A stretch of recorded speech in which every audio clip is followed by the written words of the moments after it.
Welcome to the deep dive. Today we're pulling apart some source material. Yeah, Source is all about leadership in, what they call multiplying movements. Exactly. The goal isn't just growth that adds up one by one. No, it's about like exponential growth, stuff that reproduces itself.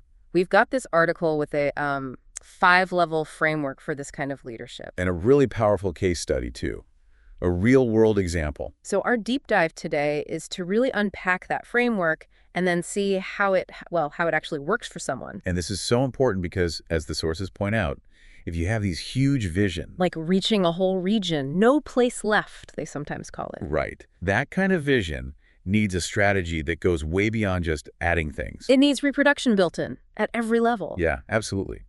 Understanding this helps us see how things can grow beyond just simple addition. Okay, let's dig into this then. Let's do it. So the core idea that really jumps out is this need to shift from just adding to multiplying.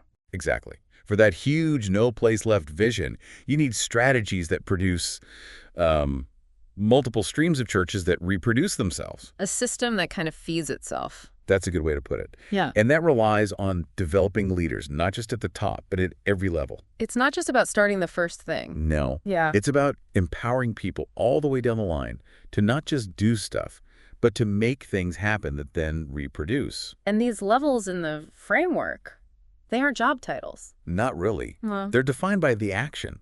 What people do to make things multiply and empower others. Okay, so the framework itself, Hirsch and Ferguson came up with it. That's right, 5 levels. Starts with seed sowers, then church planters, church multipliers, Multiplication trainers. and finally movement catalysts. And again, the key is what they do, their function, their impact, not just a position they hold, how they propel things forward and empower others. Got it. So level 1, kicking it off at the very foundation, the seed sower. Yeah, this is described as sort of the baseline. Every believer who's actually taking the call to share the gospel seriously. And they master simple tools, right? Things they can easily use and pass on. Exactly. Like being able to tell the gospel story clearly. Sharing their own personal story, their testimony. And leading those basic discovery Bible studies, or DBS. Can you just quickly remind us what DBS involves? Just for anyone who might not know. Sure. It's just a simple method for a group to look at a Bible passage together. Read it, ask some simple questions like, what's it say about God? What's it say about people? How should we obey this? That kind of thing. Precisely. And the key is, it's designed to be super simple, so anyone can lead one pretty quickly. Okay. So seed sowers, they know what to say, they know who to share with family, friends, maybe seeking out others. And the source says their motivation is fundamentally God's love. It's not about complex strategy at this point. Not at all. But the impact can be huge. The source gives us an amazing example with Nathan. Ah, yeah, the numbers guy. Well, he trained 500 people back in 2006. Just basic gospel sharing. Okay. Challenged them. Share with 5 people a week. From that group, 47 people actually saw a whole family come to faith that year. Yeah, okay. 47 wins. So Nathan equipped those 47 to train others. 10 of them started training others. And Nathan challenged those 10 to each train 500 people. You see the multiplication starting. Exactly. Yeah. By 2009, this whole network was training 5,000 new seed sowers every year. 5,000. Leading to about 10,000 people hearing the gospel every month. 10,000 a month. And an average of 46 baptisms.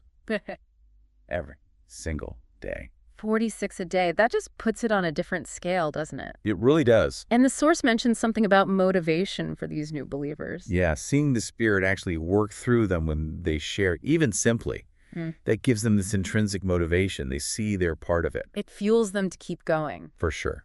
Now, the next step, the challenge for that L1 seed sower, Is to level up. is to learn how to actually train the new disciples themselves and start gathering them into groups that can become churches. Which brings us naturally to level 2, the church planter. Right. An L1 who's learned to do that next step, making disciples and planting churches. And their methods are similar, but maybe deeper? Still using simple DBS? Still simple DBS, yes, but focused on teaching obedience right from the start. And equipping the new believers they reach to become seed sowers themselves, right? Closing the loop. Exactly. They're building that reproduction in from day one. And they also step into a bit more authority. Yeah, they accept the spiritual authority needed within that new group, leading baptism, celebrating the Lord's Supper. Focusing on forming these groups into actual churches, maybe using that Acts 2 model. Often, yeah. Looking at those core characteristics of the early church. Remind us quickly what those are, the Acts 2 things. Sure, things like meeting regularly, fellowship, breaking bread together, prayer, learning the apostles' teaching, generosity, the basics of early church life, simple, reproducible community. Got it. And the source mentions Steve Smith's advice for L2s. Yeah, things like know what a church is, model it early, teach about it directly, and use this tool. Church health mapping, we'll get to that. Exactly, to see how things are progressing. Now, this authority piece. The source mentions Paul appointing elders. Right, Acts 14, appointing local leaders in the new churches. That's key for an L2 releasing authority quickly. It's not about holding on to control. Absolutely not. The source contrasts Paul's advice for established Ephesus. Don't rush new believers into leadership versus new ground like Crete, where Titus was told to appoint elders. Context matters. So in a new movement, you have to raise up local leaders fast. You have to, and trust them. Paul moved on. He committed them to the Lord and went to the next place. And it notes L1s and L2s often aren't salaried, right? Maybe training costs covered, but not a salary. Typically, yeah, in many of these contexts. Okay, so the next big challenge for this L2 church planter. This is the big one. Learning how to multiply churches that reproduce themselves. Not just planting one church, then another church. That's still addition. Moving beyond planting your church to enabling networks of churches. Exactly. Which brings us to that tool you mentioned. Church health mapping. The source calls it a diagnostic. Right. A visual way for leaders to check the health or the DNA of a group. How does it work? They look at key characteristics like, is there local leadership? Are they baptizing, giving, sharing the gospel against a simple definition of a church? And map it out. Yeah, often using symbols inside or outside a circle. It helps spot weaknesses, make plans, and see when a group really starts functioning as a church. The source gives examples using diagrams. Yeah, like the House of Peace. It's a DBS group. Meeting, maybe some baptisms. But the symbols for, say, local leadership or baptism authority are outside the circle. Right. Still dependent on an outsider for those things. Great group, but not yet a locally functioning church. Then there's the church start. Maybe more baptized people doing communion. Doing more of the functions, yeah. But maybe authority for baptism still rests outside. Or there's no clear leader from within the group itself yet. Getting closer, but not fully autonomous. Exactly. Then you see the newly formed healthy church. All the symbols are inside the circle now. Right. Identified local leader, they're giving, they celebrate communion, and crucially, they have the authority to baptize people from their own harvest field. They know the gospel, they've done basic teaching, they see themselves as a church. They've often consciously decided, yes, we are church together. They're locally led and autonomous. So this tool helps L2s guide groups towards that healthy, autonomous state. Precisely.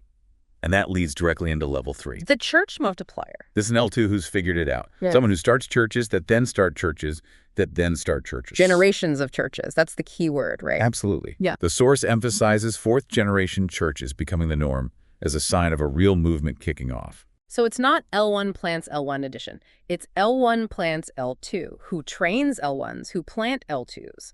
That kind of chain reaction. That's the multiplication engine. So what does an L3 do differently? Their focus shifts. They're not primarily pastoring one church anymore. They're identifying and equipping L1s and L2s across a network. Releasing authority becomes even more critical. Hugely. They need to be masters at releasing authority and responsibility. They also need to understand church health across a whole network, not just one group. And ensuring good teaching and practice multiplies, too. Definitely. Yeah. Testing doctrine, testing behavior, making sure healthy DNA is being passed on. So they're like network architects and empowerers, not just builders of one thing. That's a great way to put it. Like Paul in Acts 20, entrusting local leaders and moving on to break new ground by empowering others. Now, the source calls this jump L2 planner to L3 multiplier the most important and difficult transition. Why is it so hard? That's a really key question. The source suggests a few things implicitly. It's often about letting go of control, isn't it? Yeah, the L2 is used to being the planter. Right. To be an L3, you have to empower others to do the planting, maybe even better than you could, and you're not the central figure anymore. That takes real trust. Coaching from the sidelines. It does. And it's a different skill set, too. Training leaders across a network is different than leading one church. Plus, our usual ways of training leaders, they don't often aim for this. Not typically. Many systems are geared towards producing L2s, people who can plant a church, or even just leaders for existing churches. They aren't designed to produce multipliers. So it's a massive mindset shift from I plant churches to I empower movements of church planting. Exactly. And the source bluntly states that the lack of L3 leaders is a major reason we don't see more of these movements, especially, say, in the West. The focus stays on addition. Okay, so if someone makes that difficult L3 transition, what's next for them? The challenge then becomes equipping other L3s, developing more people who can do what they do, multiplying the multipliers. Which leads us to level 4, the multiplication trainer. Right. And L3, who is now focused on raising up other L3s. What's the big difference here? Is it just scale? Scale's a big part of it. L4s tend to influence and train beyond their own original network or stream. They're helping leaders in other networks become effective multipliers. Coaches of coaches, almost. That's a perfect description. And the source says they ideally have real runs on the board themselves. They've gone from zero to church, personally, and trained others to do it. What kind of things do they actually do? It's varied, building trust with other networks, helping them get to fourth-generation churches faster. Extending their impact way beyond their personal reach. For sure. By training and releasing others, they're also constantly learning what's working, helping remove barriers to multiplication across different streams. Managing complexity. Yeah, juggling multiple streams, advocating for these movement principles, maybe winning over skeptics, helping people see this different way of working. That sounds like a huge sphere of influence. What's the ultimate focus for an L4? It's about catching that really big vision. The source mentions a Revelation 7 vision, seeing God bring breakthroughs among whole unreached peoples or regions. That kind of vision pulls them towards level 5. Level 5, the movement catalyst. Yeah. The key difference here is taking on broad strategic responsibility, maybe for an entire unreached people group or a huge city or a region. So they're not just training multipliers, they're catalyzing multiple streams of church planting across a whole unengaged segment. Exactly. They become the champions, the advocates for finishing the task for that specific people or place. And what does their work look like day to day? They're often training leaders at all the levels, L1 through L4. They're mobilizing resources, overseeing the big picture strategy for multiplication across that whole area. The source gives examples, Paul obviously. The ultimate pioneer, right? Jerusalem to Illyricum. And Nathan Shank, the guy with the numbers from earlier, he's seen as an L5 in South Asia. Yeah, taking responsibility for this massive population, training L1s to L4s, and now actively mentoring others, like Lepok and Kumar, to become L5s themselves. And Jeff Sundell in the U.S. He's given as a Western example, training widely, building networks, casting vision for reaching specific populations in U.S. cities, coaching those L3 and L4 leaders. It's clear this isn't like climbing a corporate ladder. Not everyone gets to L5. Absolutely not. The source says movements expect everyone to be in L1 or L2. That's just normal discipleship. But the percentage gets smaller as you go up. And it's not automatic. No. People find their fit, their gifting, their calling within this. And crucially, the source stresses there's no hierarchy of value. An L1 is as vital as an L5. Totally vital. Progress isn't about status. It's about becoming a servant who empowers others, helping the people around you step up. Which brings us back to that critical L2 to L3 transition, the jump from addition to multiplication. The absolute key bottleneck, according to the source. And this is where investment priorities differ, traditional approaches versus movement pioneers. Big time. Many places invest heavily in L1, L2 training, evangelism, planting one church, which is good, but it's investing in addition. Whereas movement pioneers, They see L1 and L2 as just what disciples do. So they pour their time, their energy, their resources into developing L3s, L4s, and L5s, investing in multiplication. the Nathan Lepok and Kumar story really shows this, doesn't it? Perfectly. They were strong L2s when Nathan met them. He intentionally invested in them, coached them, specifically taught them how to release authority. Which was the key for them to become L3s. Right. But then they had to turn around and invest in their L1s, helping them become L2s. It cascades down. And there's that specific story about Kumar in Israel, the street sweeper. Yeah. Israel is an L1. Kumar empowered him, trained him, helped him become an L2 church planter. And in doing that, Kumar himself crossed over from L2 to L3. You step up by helping others step up. That's the principle in action. And the strategy Nathan used, learned from Jeff Sundell, spending serious time with the multipliers. Yeah, Jeff challenged him. Spend 60, 90 days a year just with your developing L3s and L4s. Focused investment. And Nathan taught Lepak and Kumar to do the same. Right. The source even has a chart showing this. L5s invest less time relatively with L1s, that's the L2's job, and less with other established L5s. The prime investment zone is helping people cross that L2 to L3 barrier and then L3 to L4. Exactly. Concentrated time, maybe over 2-3 years, to coach them across that threshold. And it paid off. Lepak and Kumar are now L5s. Yeah, catalyzing movements themselves. It shows the power of that focused investment in multipliers. Now, to really bring this alive, the source gives us Victor Landero, a Colombian pioneer. What a story. It starts incredibly. Colombia, 1949, this period of violence. La violencia. A pastor selling Bibles.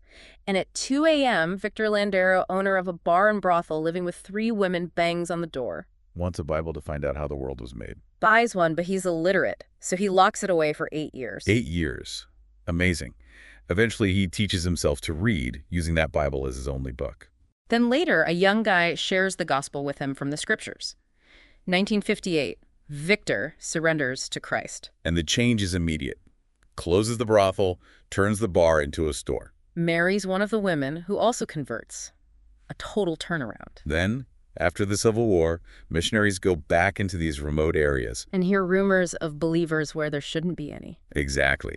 Robert Reed goes into this supposedly unreached region, finds about 1,000 believers in over 20 home groups. All started by Victor Landero. Everywhere he went, same story. Victor came, shared the gospel, started a group. His activity sounds just like that L2, L3 description.